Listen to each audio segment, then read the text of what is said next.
Sudarlun, pemerintah Aceh berkoordinasi dengan para pihak mulai mempersiapkan berbagai rencana untuk menyukseskan perhelatan Sail Sabang 2017. Agenda wisata ini sendiri baru akan berlangsung November nanti. Salah satu persiapan adalah dengan menggelar rapat koordinasi seperti yang berlangsung di Gedung Serbaguna Kantor Gubernur Aceh, Jumat pagi bersama para pihak yang terkait. Persiapan sendiri dilakukan jauh hari dengan harapan Sail Sabang 2017 menjadi agenda yang lebih baik dibandingkan kegiatan-kegiatan yang sebelumnya pernah digelar di Sabang. Direncanakan kegiatan ini nantinya akan dibuka Presiden Joko Widodo.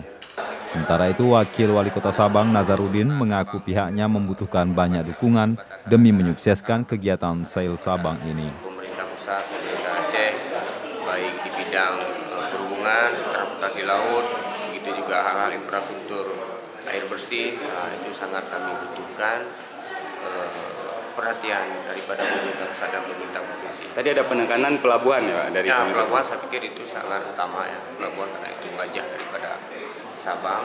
Begitu tamu datang itu yang dilihat dulu adalah pelabuhan Sabang, pelabuhan.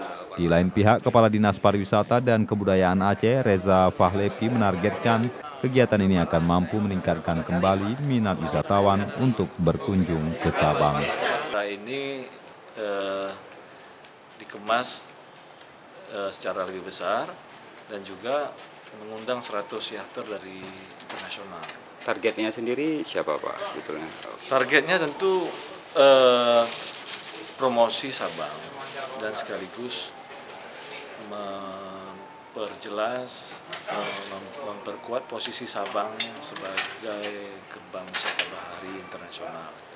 Dan tentu ini juga menjadi momen yang cukup baik untuk mengajak seluruh pihak dan masyarakat untuk bersiap-siap dan mempersiapkan diri sebagai tuan rumah bahwa Sabang sebagai destinasi wisata unggulan di Aceh.